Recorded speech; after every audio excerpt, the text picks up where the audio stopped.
Hi mga mare, for today's video mag-unbox tayo ng ref, another blessing. Thank you God. White! Hindi siya black. Wow! Istite! Narinig nyo naman mga mare kung gaano ako kasaya. Puro lang wow ang nasasabi ko. At tingnan nyo naman si paring Dave. Labas yung 24 na ngipin. Ayan mga mare, sino ba naman kasi ang hindi sasaya? Kung isa sa mga pangarap nyong gamit ay nabili nyo na. Sobrang saya talaga namin kasi isa-isa na namin nabibili yung mga gamit sa bahay. Kailangan lang talagang magsipag at yung pera dapat napupunta sa tama. Story time lang mga mare. Nung nagsimula pala kami ni paring Dave, ang gamit niya lang noon na nasa boarding niya is yung foam, tsaka unan, rice cooker, tsaka electric pan. Tsaka yung lagayan niya ng damit na 3 layer. Tapos meron din siyang super kalan. Yung pa lang ang mga gamit niya dati mga mare. Tapos nung nabuntis na ako, isa-isa na kaming bumili ng gamit. Yung mga gamit lang na binili namin dati, yung mga importante lang na kailangan namin gamitin. Kagaya ng washing machine. Kasi malaki na yung tiyan ko noon, nahihirapan na ako maglaba. Tapos sabi ko pag nanganak ako, kailangan ko din noon. Kaya isa sa maganda pag nakabukod kayo mga mare, bukod sa nag-grow kayo, natututo kayo sa mga bagay-bagay. Kahit lagi kami nag-aaway mga mare, pero sobrang proud ako sa aming dalawa kasi nakayanan namin yung mga pagsubok na kahit kaming dalawa lang. Isipin nyo, nanganak ako na kaming dalawa lang na walang tumulong sa amin. Nalagpasan namin lahat ng mga pagsubok na dumating sa amin. At alam ko na marami pang pagsubok na dadating sa amin at sana makayanan namin yun. Naluluha ako dito sa part na to. Habang nagbo-voice over ako kasi naisip ko parang nabumalik sa akin lahat ng mga pinagdaanan namin.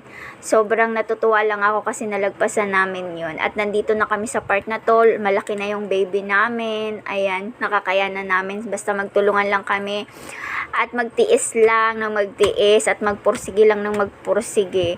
Kakayanin at malalagpasan yan. Hindi tayo papabayaan ni God. Sana kayo din mga mare. Magpakatatag lang kayo. Lalo na yung mga housewife dyan. Ayan. So, laban lang. Kaya natin to. At sa mga partner nyo, asawa nyo, tulungan nyo ang mga asawa nyo at partner nyo kasi sobrang hirap ng maging taong bahay.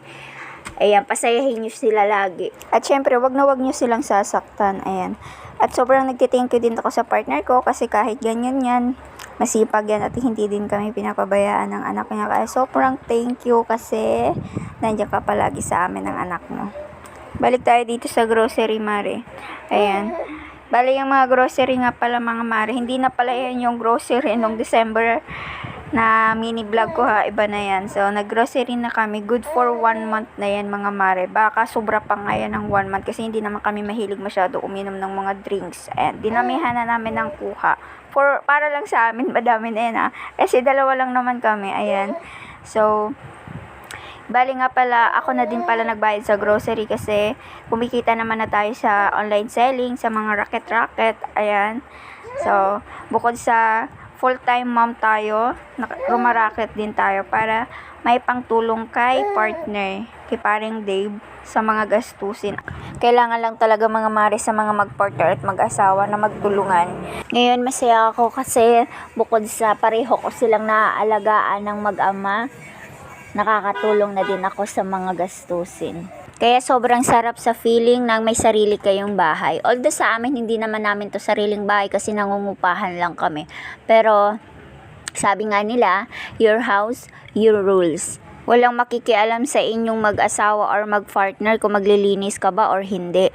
Kung matutulog kayo buong maghapon, magagawa nyo kung anong gusto nyong gawin. At bukod sa lahat, magkakaroon kayo ng time ng family nyo sa isa't isa, ng tatay ng anak nyo at ng anak nyo. Magkakaroon kayo ng family bonding at makakapag-usap kayong masinsinan pag may problema kayo. At higit sa lahat, may peace of mind. So, balik na tayo dito mga mare sa pagre-restock ng rep. Ang dami kong sinasabi. Nasa frozen foods na pala tayo.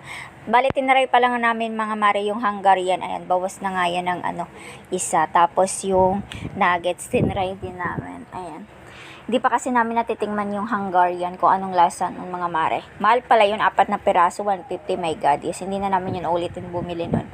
Nag-stock na rin kami ng patatas tsaka carrots para sa baby ko. Yan yung kakainin niya araw-araw. Ayan. Hanggang dito na lang mga Mari. Salamat sa panonood. Paki-like and share na din. And paki-follow and subscribe na din ako. Salamat!